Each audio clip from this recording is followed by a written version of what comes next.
Hi welcome back to my channel. ఈరోజు కథ మిస్సమ్మ 23వ భాగాన్ని వినేద్దాం. కాసేపు అలానే కింద కూర్చుని మళ్ళీ అర్జున్ లేస్తాడేమో అని లేచి సోఫాలో కూర్చుంది అభి.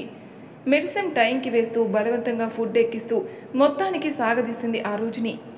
బ్లడ్ రిపోర్ట్స్ చెక్ చేసి అవి నార్మల్గానే ఉండడంతో వరుసగా నిద్రలేని రాత్రుల వల్ల అలా అవుతుందని జాగ్రత్తగా రెస్ట్ తీసుకోమని అభితో చాలాసేపు మాట్లాడి బయటికి పంపించేశాడు డాక్టర్. బయటికి రాగానే అర్జున్ని చూసి చిన్న స్మైల్ ఇచ్చింది అభి. నన్ను పంపించి నీతో మాట్లాడడం ఏంటి? నేనేదో క్యాన్సర్ పేషెంట్ లాగా విసుగ్గా అడిగాడు. అప్రయత్నంగా అర్జున్ మూతి మీద ఒక్కటేసింది కోపంగా. నోసులు చిట్లించి చూశాడు అభి వైపు. ఐఎమ్ సారీ, బట్ మీరు ఇలా మాట్లాడితే కోపం వస్తుంది నాకు. నాకేమైనా అయినా ఓకే, కానీ మీకేమైనా అవుతుందనే థాట్ కూడా నేను భరించలేను అర్జున్ గారు. ప్లీజ్ నా దగ్గర ఇంకెప్పుడు ఇలా మాట్లాడకండి అంది కంటి నిండా నీళ్లతో.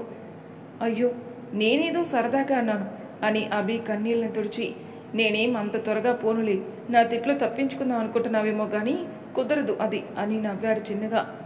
అస్సలు తప్పించుకోను అని కళ్ళు తుడుచుకుని వెళ్ళిపోయింది వడివడిగా. తర్వాత రోజు అభి వర్క్ ఫ్రమ్ హోమ్ చేస్తానన్నా మళ్ళీ ఫుడ్తో చంపేస్తుందేమో అని భయమేసి బలవంతంగా పంపించేశాడు ఆఫీస్కి. అర్జున్కి ఒంట్లో బాగోలేదు అని గోలలో పడి అసలు ఇంటికి ఫోన్ చేయడమే మర్చిపోయింది అభి. అమ్మా, ఏమైంది నీకు? భయంగా అడిగి పరిగెత్తుకెళ్ళి తల్లి ఒడిలోకి తీసుకున్నాడు సూర్య. ఉలుకు లేకుండా పడి ఉన్న తల్లిని చూడగానే కాలు చేతులు ఆడడం లేదు అతనికి. 2 చేతుల్లో తల్లిని ఎత్తుకుని కిందికి వచ్చేసరికి వాకింగ్ నుండి వస్తూ కనిపించాడు తండ్రి. ఏమైంది సూర్య? కంగారుగా అడిగాడు రఘు. అమ్మకి ఏమైందో తెలీదు, కళ్ళు తెరవడం లేదు అన్నాడు సూర్య కంగారుగా. వైదేహి అని చెంపల మీద తట్టినా ఆవిడ నుండి రెస్పాన్స్ లేకపోవడంతో ఆవిడ్ని కారు వెనక సీట్లో పడుకోబెట్టి డ్రైవింగ్ సీట్లో కూర్చున్నాడు సూర్య. గబగబా ఇంటికి తాళం వేసి కొంత డబ్బు తీసుకుని సూర్య పక్కనే కూర్చున్నాడు రఘు. ఎంత టెన్షన్ పడకుండా ఉందామన్నా కుదరడం లేదు ఇద్దరికీ. ఇంట్లో మహాలక్ష్మిలా తిరిగి ఆవిడ అలా అచేతనంగా పడి ఉంటే తీసుకోలేకపోతున్నారు. సూర్య, కాస్త తొందరగా పోనీ కన్నా ఆతృతగా చెప్పారు రఘు. అనగలిగాడు అతి కష్టం మీద. హాస్పిటల్కి చేరుకోగానే హుటాహుటిన లోపలికి తీసుకెళ్లాడు సూర్య. స్ట్రెచర్ మీద పడుకోబెట్టి ఐసీయూ వరకు వెళ్ళాడు. సార్, ఇక్కడ నుండి మేము చూసుకుంటాం, మీరు బయట వెయిట్ చేయండి అని లోపలికి వెళ్ళింది నర్స్. మీరేం టెన్షన్ పడకండి నాన్న, ఈ హాస్పిటల్ నా ఫ్రెండ్కి తెలిసిన వాళ్ళదే, నేను ఒకసారి వాడితో మాట్లాడి వస్తాను అన్నాడు. సూర్య, అభితో ఏం చెప్పకరా, అది టెన్షన్ పడుతుంది. ఇక్కడికి రాలేక అక్కడ ఉండలేక అనవసరమైన మదనం తనకి. ఇప్పుడు అంత అవసరం లేదు, మీ అమ్మకి ఏమవ్వదు అని దృఢంగా చెప్పి కళ్ళు మూసుకుని గోడకి తల ఆనించాడు రఘు.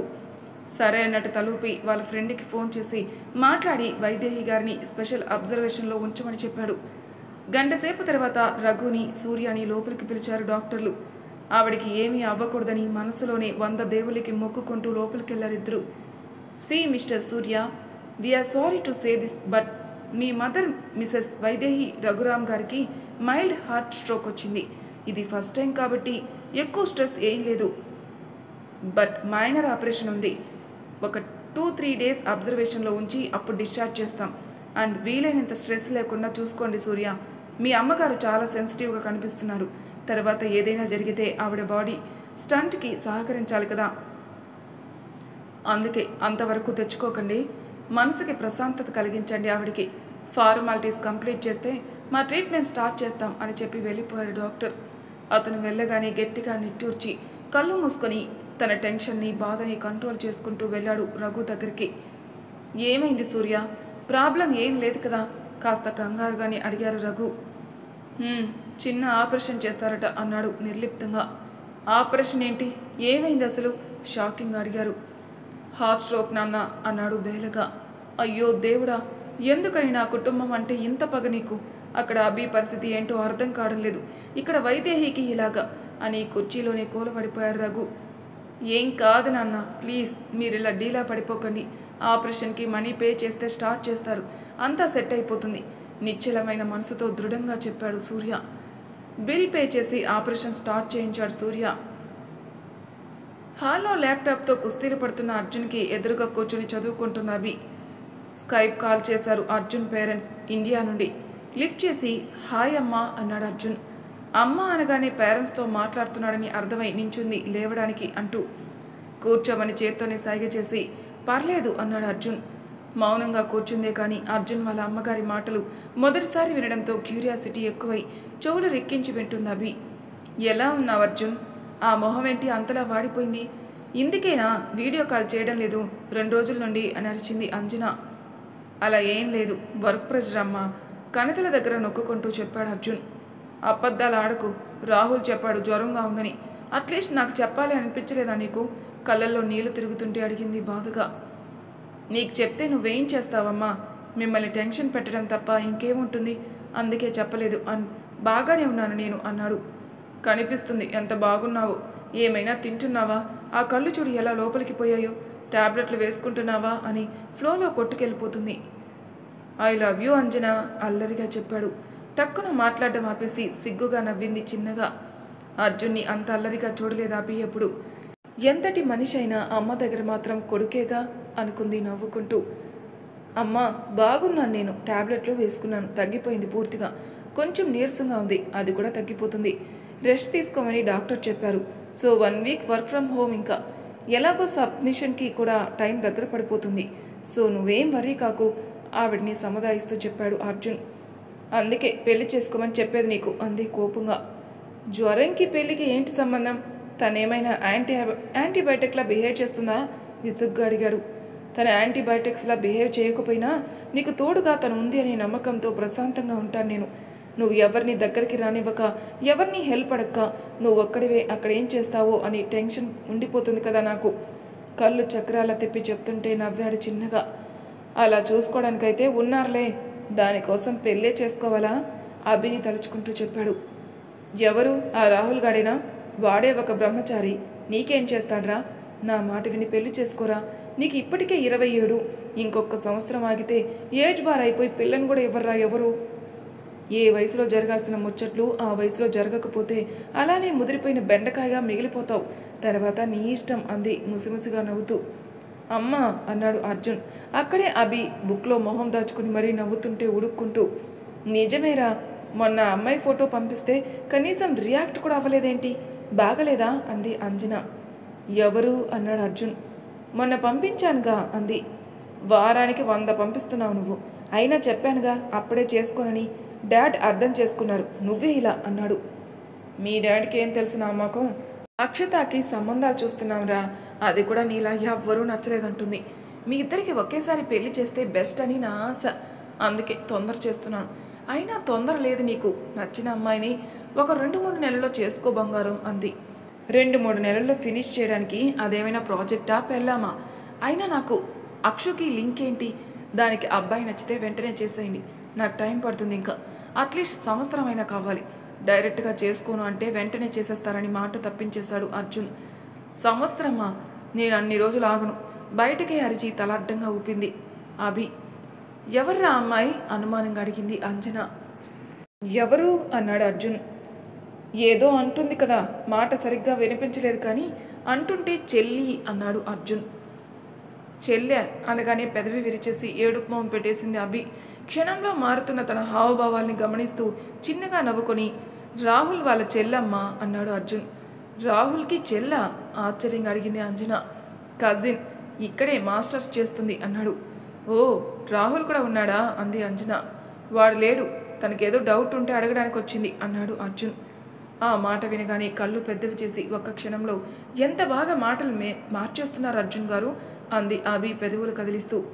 ఓకే అర్జున్, డాడీ వచ్చారు, I will call you later, take care కన్నా అని ఫోన్ కట్టేసింది అంజన. ఏంటి అన్నట్టు కళ్ళెగిరేశాడు అర్జున్. మాయల మరాఠీ అని చిన్నగా నవ్వింది. ఒక అమ్మాయిని నేను ఫ్లాట్మేట్స్ అని ఎలా చెప్పగలను అన్నాడు అర్జున్. నిజమే అని అర్జున్ గారు, మీ మమ్మీ పిక్ చూపించరా అంది. దేనికి అన్నాడు అర్జున్ కళ్ళు చిట్లించి అభి వైపు చూస్తూ. ఊరికే ఎలా ఉంటారో చూద్దామని మా అత్తమ్మ అని కొనిగింది. ల్యాప్టాప్ అభి వైపుకు తిప్పగానే అర్జున్ వాళ్ళ నాన్నగారు, అమ్మగారు, చెల్లి నలుగురు ఉన్న పిక్ కనిపించింది అభికి. అక్కడ కనిపిస్తున్న అర్జున్ మొహాన్ని బట్టి అది రీసెంట్ పిక్ అని అర్థమైంది అభికి. మీ అమ్మగారు ఎంత అందంగా ఉన్నారో ల్యాప్టాప్ స్క్రీన్ని వేలుతో తడుముతూ చెప్పింది. I know, she's beautiful my darling అన్నాడు చిన్న నవ్వుతూ.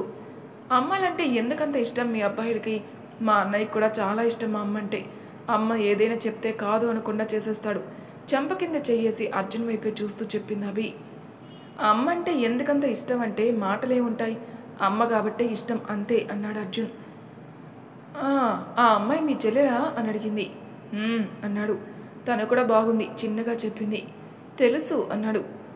బలుపు అని కొనిగి మీ నాన్నగారు అంటుంటే మా నాన్నగారు కూడా బాగున్నారా వెటకారంగా అడిగాడు. అంత వెటకారం అక్కర్లేదు, నిజంగానే బాగున్నారు, కానీ వీళ్ళని ఎక్కడో చూశాను నేను అంది తీవ్రంగా తింకుతూ. ఎక్కడో చూసే ఉంటావులే అవి అని మాట తప్పించేసి లేచి వెళ్ళిపోయాడు అర్జున్. అయినా నా తలకై, వాళ్ళది హైదరాబాదు మనది భీమవరం, మనకి ఆయన ఎలా తెలుస్తాడులే అని లైట్ తీసుకుంది అభి. నిన్నటి నుండి ఫోన్ లిఫ్ట్ చేయలేరేంటి, అమ్మా నాన్న ఇద్దరూ లిఫ్ట్ చేయడం లేదే, అసలు అన్నయ్య ఎప్పుడైనా ఇలా ఇన్ని రోజులు కాల్ చేయకుండా అస్సలు లేడే అనుకుని మళ్ళీ కాల్ చేసింది ముగ్గురికి. హాస్పిటల్లో ఉండి ఫోన్కి ఛార్జింగ్ పెట్టాలనే విషయమే మర్చిపోయారు సూర్య, రఘు. హాస్పిటల్లో బిల్ పే చేసి ఆపరేషన్ స్టార్ట్ చేయించాడు సూర్య. వైదేహి గారికి ఆపరేషన్ అయి ఆవిడ స్లో వచ్చినంత వరకు వేరే ధ్యాస కూడా లేదు ఇద్దరికి. ఆపరేషన్ అయిన రోజు రాత్రికి మెల్లగా స్లోలోకి వచ్చింది వైదేహి. ఆవిడ చేతి వేలు కదులుతుంటే బెడ్ మీద తలవాల్చి పడుకున్న సూర్య నెమ్మదిగా కళ్ళు తెరిచి అమ్మా అన్నాడు చిన్నగా. సూర్య ఎక్కడున్నాను, చీకట్లో ఏమీ కనిపించకపోతే చుట్టూ చూస్తూ అడిగింది. ఇప్పుడు ఎలా ఉందమ్మా లైట్ వేసి నెమ్మదిగా అడిగాడు సూర్య. నాకేమైంది అని ఒక్కసారిగా లేవబోతుంటే డ్రిప్స్ కదిలి సర్రమని నొప్పి తాకింది చేతికి. అమ్మా అని చిన్నగా అరిచేసరికి స్విచ్ బోర్డ్ దగ్గరున్న సూర్య పరుగున వచ్చేశాడు. తన చేతికి చిన్నగా ముద్దు పెట్టి తగ్గిందా అని అడుగుతుంటే తన కళ్ళల్లో నీళ్లు ఆవిడ చేతి మీద పడ్డాయి. ఏమైంది సూర్య, దేనికి నాన్న ఏడుస్తున్నావు కంగారుగా అడిగింది తన మొహాన్ని చేతుల్లోకి తీసుకుంటూ. నువ్వే చేసావమ్మా, ఎంత టెన్షన్ పడ్డానో తెలుసా అని ఆవిడ చుట్టూ చేతులేసి చిన్న పిల్లాల్లా ఏడ్చాడు సూర్య. ఏమైంది నాన్న, నాకేమైంది చూడు బ్రహ్మాండంగా ఉన్నానుగా అని చెదిరిన జుట్టుని మొహం మీద నుండి చెరిపి కాస్త నీరసంగా ఉంది సూర్య, నీళ్లు కావాలి నెమ్మదిగా అడిగింది. నీళ్ళేంటి, భోంచేసి 2 రోజులు అవుతుంది అని పక్కనే ఉన్న ల్యాండ్లైన్ నుండి హాస్పిటల్ స్టాఫ్కి ఫోన్ చేశాడు సూర్య. 2 రోజుల నుండి ఇక్కడే ఉన్నావా అని అడుగుతుంటే నెమ్మదిగా గుర్తొచ్చింది అభి గురించి వచ్చిన లెటర్. అది చదవగానే ఆవిడికి ఛాతీలో నొప్పిగా అనిపించింది. అని ఫోన్ కట్టేసి పక్కన కూర్చుని ఆవిడ చేతిని చేతిలోకి తీసుకుని ఇంకెప్పుడు ఇలా టెన్షన్ పెట్టకమ్మా, చచ్చిపోతాననిపించింది అన్నాడు సూర్య. ఒక్కటిస్తా సూర్య నీకు కోపంగా చెప్పి. ఏమైంది ఇప్పుడు నాకు అని అడిగింది. మైల్డ్ హార్ట్ స్ట్రోక్ అమ్మా, చిన్న సర్జరీ అయింది. 1 డే నుండి నువ్వెప్పుడు స్లోలోకి వస్తావని 1000 కళ్ళతో చూస్తున్నాను అన్నాడు సూర్య. అప్పటికే రఘు కూడా మెలకువ రావడంతో లోపలికొచ్చి వైదేహిని చూడగానే కాస్త మనసు కుదుటపడి ఆవిడ మొహాన్ని 2 చేతుల్లోకి తీసుకుని నుదుటిన ముద్దు పెట్టారు. రఘు చేతి మీద ఒక్కటేసి సూర్య ఉన్నాడు అంది ఉరిమే కళ్ళతో. మై డెవిల్ ఈజ్ బ్యాక్ అని చిన్నగా నవ్వాడు రఘు. నేనేం చూడలేదమ్మా అల్లరిగా చెప్పాడు సూర్య. అభి గురించి ఏంటది కన్నా లో గొంతుకు తొడిగింది. ఇప్పుడే కదా స్లోలోకి వచ్చావు, మళ్ళీ అవసరమా నీకు ఇప్పుడే, కాసేపు రెస్ట్ తీసుకో సీరియస్గా చెప్పాడు రఘు. నేను నా కూతురు గురించి మాట్లాడుతున్నాను అంతే స్థిరంగా చెప్పింది వైదేహి. ఆవిడ పట్టుదల గురించి బాగా తెలుసు సూర్యకి. ఎక్కువ వాదించి అనవసరమని తెలీదమ్మా, అయినా అభిని అనుమానించాలి అనుకోవడం లేదు నేను. అసలు అక్కడ ఏం జరుగుతుందో తెలియకుండా దాని మీద మన అభిప్రాయాలు రుద్దడం ఇష్టం లేదమ్మా నాకు అన్నాడు సూటిగా. కానీ నాకుంది సూర్య, అది అమెరికా వెళ్ళి సంవత్సరం దాటుతుంది. అక్కడ ఒంటరిగా ఆడపిల్ల ఎలా ఉంటుందో అని ఆలోచన చేయలేదు మనం. ఇప్పుడు నా మాటలకి అర్థం అభిని అనుమానించడం కాదు, కానీ మన ఇంటి ఆడపిల్ల ఎలా ఉందో తెలుసుకోవాల్సిన అవసరం మనకు ఉంది గంభీరంగా చెప్పింది వైదేహి. అయితే ఏం చేస్తావు, దాని చదువు మనిపించేస్తావా అసహనంగా అడిగాడు రఘు.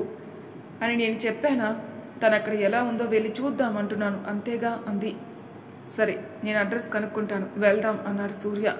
ఎవరిని కనుక్కుంటావు, అభినా అని సూటిగా అడిగింది వైదేహి. అవును అన్నాడు. దాన్ని అడిగితే అనుమానిస్తున్నారని ఫీల్ అవుతుంది కదా సూర్య అన్నాడు రఘు.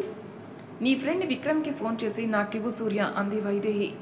ఫస్ట్ బోన్ చేసి రెస్ట్ తీసుకో అమ్మా, మళ్ళీ మాట్లాడుకుందాం అన్నాడు సూర్య. ఆవిడ మళ్ళీ సీరియస్ అవ్వబోతూ ఉంటే ఫుడ్ తీసుకుని లోపలికి వచ్చింది నర్స్. మేడం మీరు ఫుడ్ తీసుకుని ట్యాబ్లెట్లు వేసుకోండి అని సూర్య వైపు తిరిగి మేడంని రేపు డిశ్చార్జ్ చేయవచ్చంట సార్, రిమైనింగ్ బిల్ మీకు ఫార్వర్డ్ చేశారట, పే చేయమని చెప్పారు అని వెళ్ళిపోయింది. బిల్లు డబ్బులు ఎక్కడివి అని ఆశ్చర్యంగా అడిగింది వైదేహి. అభికి వడ్డానం కొంటానని దాచినవి వాడేశాను అన్నారు రఘు. అది అభి పెళ్ళికని దాచాం కదా, ఎందుకు వాడేశారు అని కొంచెం బాధగా అడిగింది. అభి పెళ్లి గురించి అప్పుడే ఎందుకు, అప్పటికి ఎలాగోలా చూద్దాంలే అన్నాడు సూర్య. అప్పుడే ఏంటి సూర్య, కళ్యాణం వచ్చినా కక్కొచ్చినా ఆగదంటారు. ఏ క్షణంలో ఏం జరుగుతుందో మనకేం తెలుసు అని. సరే అది వదిలే, విక్రమ్కి ఫోన్ చేసివ్వు అంది. విక్రమ్కి ఫోన్ కల్పించాడు సూర్య. సూర్య నుండి ఫోన్ రింగ్ అవడంతో చిన్నటి విజయ గర్వం చేరింది విక్రమ్ పెదవుల మీదకి. హాయ్ సూర్య ఫార్మల్గా విష్ చేశాడు. హలో బాబు విక్రమ్, నేను మా అభి అడ్రస్ పంపిస్తాను, కాస్త తను ఎలా ఉందో చూసుకొని వస్తావా అని నర్మగర్భంగా అడిగింది వైదేహి. ఆవిడ ఇండైరెక్ట్గా అడిగిన విషయం అర్థమైంది విక్రమ్కి. తన కూతురు పరువు పోకుండా, విషయం బయటికి పొక్కుపోకుండా హ్యాండిల్ చేసిన వైదేహి గారి క్లారిటీ మీద ముచ్చటేసింది సూర్యకి. ఆ అడ్రస్లో అభి ఉందని క్లారిటీ ఏంటి నీకు, విసుగ్గా అడిగారు రఘు. అతని కూతుర్ని అనుమానించడం కూడా నచ్చడం లేదు అతనికి. లేకపోతే మంచిదే కదండి, మహా అయితే అక్కడి వరకు వెళ్ళి అక్కడ లేదా అంటే అంటాడు, అంతే కదా, సారీ చెప్పేస్తే అయిపోతుంది. కానీ అక్కడ ఉంటే తను ఎలాంటి పరిస్థితుల్లో ఉందో మనకి ఈ అబ్బాయి ద్వారానే తెలుస్తుంది అని ఉంది. కానీ ఆ రోజు అభి ఉన్న పరిస్థితులు అన్నిటికీ కారణం అతనే అని తెలియదు కదా వాళ్ళకి. మరి తర్వాయి భాగంలో ఏం జరుగుతుందో నెక్స్ట్ ఎపిసోడ్ తెలుసుకుందాం. అంతవరకు నా ఛానల్ సబ్స్క్రైబ్ చేయని వాళ్ళు ప్లీజ్ సబ్స్క్రైబ్ చేసుకోండి, లైక్ చేసి షేర్ చేయండి, మీ అభిప్రాయాలు నా కామెంట్ రూపంలో తెలియజేయండి. Thank you for listening.